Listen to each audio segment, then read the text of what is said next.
after the ARs have been submitted to the Commission of Audit, Your Honor, the OVP and the DepEd no longer had control over these ARs. So therefore, we do not know what were the receipts that were provided by the COA and how many receipts were given by the COA to the prosecution, Your Honor. How many receipts? Parang kung di ako nagkakamali, 900 yun. Tapos kalahati dun. Wala yung mga wala yung mga tawag dito. Kalahati dun wala sa PSA. And second, these are not common exhibits because we did not mark those documents or ARs as our own. We didn't adopt them as our own evidence, Your Honor. And third, ayan kaya malakas na?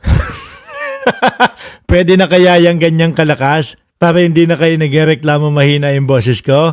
the ARs that were presented or are being presented now by the prosecution have not been compared with our own copies, Your Honor. So we cannot determine with certainty, Your Honor, if their ARs are actually identical with our copies, Your Honor. Counsel, that is precisely the opportunity the court is opening a chance for you to do so, to compare it with your copies of your ARs.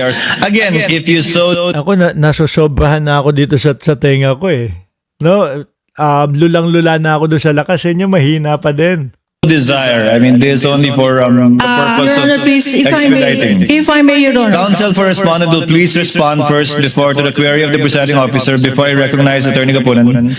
Yes, Attorney Christine, so you do not want to take the opportunity to compare your copies of the ARs with their copies of the ARs as submitted to COA or as allegedly submitted to COA? Your Honor, upon discussion with the team, Your Honor, unfortunately we cannot do that. Noted. Attorney Kapunan, what is your pleasure? With due indulgence, Your Honor, now I will give in to my temptation. First, Your Honor, what is happening now could have been prevented. Yung sa Senate nag-e-echo, boss, wala naman akong ginagalaw. Ayan, meron pa ba? Ayan, bawasan natin. Wala naman akong ginagalaw dito, parehas lang din eh. Ano? Simula nung 13 simula nung umpisa na. Hinaan mo ang volume ng computer mo, idol, para walang echo. Sandali, dito sa tenga ko lumalabas ko. Anyway. Had we done this exercise during the pretrial, when the clerk of court asked for stipulation on documents, he's included stipulations on the acknowledgement receipts. That was the opportune time for the defense counsel to have examined page by page, receipt by receipt, the reproduction, the faithful reproduction of the COA AR copies with their own copy, Your Honor. They passed upon this opportunity. Now that we want it done more expeditiously by a motion that I have proposed, which incidentally I wish to amend, that because of their objection to it being an out of court, may we amend my motion, Your Honor, that it be done in front of the clerk of court and that the clerk of court be duly authorized by authority of the Honorable Impeachment Court to preside over the sessions, Your Honor. The same way as clerks of court, designated officers can mediate between the parties as to a possible amicable settlement or stipulation. And this will be, Your Honor, and I'm sorry, I'm seeing... Please continue, counsel. Nodding in acceptance of the motion. Unfortunately, I think quite the opposite, counsel, because he's not looking forward to the workload. Your But please Honor, proceed. and so, if that is done, Your Honor, then we will be making more efficient use of the time of this honorable court. The marking, the identification by this witness, the comparison of both the prosecution marked. These ARs have not been individually marked, counsel? They have been marked, Your Honor. Counsel, for the respondent, you said they were not yet marked, the ones being showed to the witness. No, Your Honor. They were marked already, Your Honor, but we also have our own marked copies, Your Honor. They were marked, but you also have. So, meaning, Your Honor, we have separate documents or ARs that were marked, Your Honor. Oh, kaya sinabi ni Atty. Lorna Kapunan, o sige, yun na lang sa inyo ang gamitin natin para hindi na kayo tutol ng tutol o object ng object. Di ba, Ma'am Neng Gigi? Oh. That is precisely my point, Your counsel. Honor, please. That is precisely my point, counsel. Before the clerk of court, this is like an extended or additional pre-trial.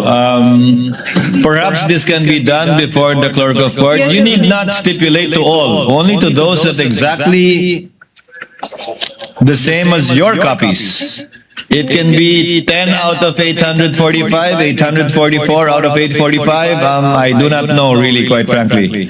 But would rather give you the opportunity than litigate this in open court, piece by piece, similar to the stipulation asked for by the counsel for the panel of prosecutors.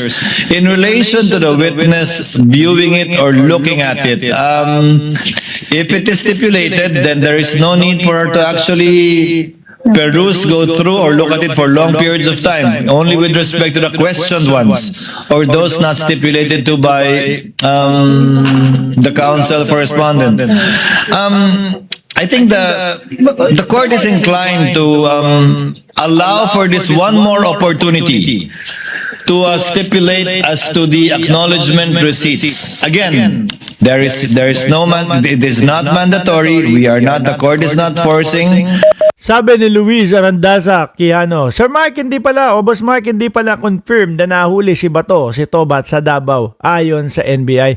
Oo, ang napansin natin dyan, nagsabay-sabay yung mga DDS, pinapalabas nila na gano'n na yun yung issue para ma-divert yung utak ng mamamayang Pilipino na, ano tawag dyan, na upang ma-divert yung utak ng mga Pilipino from impeachment ni Sara Duterte dahil ito nga po talagang ipit na ipit po sila, no, at hirap na hirap sagutin ang prosecution. Kaya ang sabi nila, ang ginawa nila, magpalabas tayo ng chismis kay Bato, ma-divert yung utak ng Pilipino, no?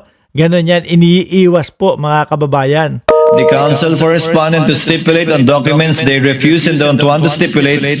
But since you have your own copies of ARs, and since the issue pertains to the chain of custody, after you submitted it to the COA, then the court would like to afford you the opportunity to compare it. Again, you need not stipulate on anything. You don't have to stipulate on a single one, but the court would rather give one more chance or one more time to try to do this, to save on the court's time, without prejudice, again, to the respondent or counsel for respondent saying that they refuse to stipulate because they are different from the copies that they have. Counsel? Yes, Your Honor. Actually, we will agree to that proposal, Your Honor, but we provided, Your Honor, that we will not be forced to stipulate that the ARs are authentic, etc. And then the date and time, Your Honor, shall be mutually agreed upon by the parties. Of course. Of course, Your Honor. I think Of course, the date and time should be mutually agreed upon between Thursday and Friday. Your Honor, please, you asked for it. Because Your insofar Honor, as please. this witness is concerned, or give me one date on one time slot on Thursday and Friday which you can agree on after we adjourn. Your Honor, please, if I may add as well. In the marking of these exhibits, Your Honor, before the Honorable Clerk of Court, each acknowledgement receipt had 3 signatures. The signature of the Clerk of Court, the signature of one of the representatives for the prosecution, and the signature of the defense counsel, Your Honor, 3 signatures per document. And now they still want, they had signed each of these acknowledgement receipts, Your Honor. That's number 1. Number 2, Tapos, object pa din sila na object. Your Honor, perhaps to restore a level of trust on the side of the defense. Maybe we can even use their own documents. Yun na lang. If they do not trust the prosecution's documents or photocopies of the prosecution's documents, then we will use their documents, Your Honor, because we are certain that their documents is the same as our documents. Let's use the defense documents, Your Honor. Then, they will not say, we do not trust these documents because it is their own defense documents. Maybe that will solve the problem of this court. We will use your documents, counsel. Will you still question using your own documents? Will you still question the authenticity of your own documents? Of course not, Your Honor. Of course Then not, maybe counsel. that is but- a possible solution, Your Honor. Let us use the defense documents instead of the prosecution documents. Para wag na tayong mag-compare. Thursday, Friday, manonood pa ako ng Odyssey. Ayun, yan, nahalata ng mamamayang Pilipino na talagang yung mga estilo nila pampatagal at wala lang, panlito lang ho mga bossing. Anyway, kinakailangan kong pumunta agad doon sa maliit na nating negosyo. Ituloy natin to bukas ng umaga ho mga kababayan, okay? Alas 8 ng umaga bukas o alas 9 ng umaga, sama-sama po tayo dito pa din po sa Mark Ramos Channel. Naka-live po sila ngayon doon sa Birahan. Nandoon po si Pinoy Canada, si Mark Gamboa na si Models of Manila, at saka may iba pa po silang kasama doon. Lipat po tayo doon mga bossing.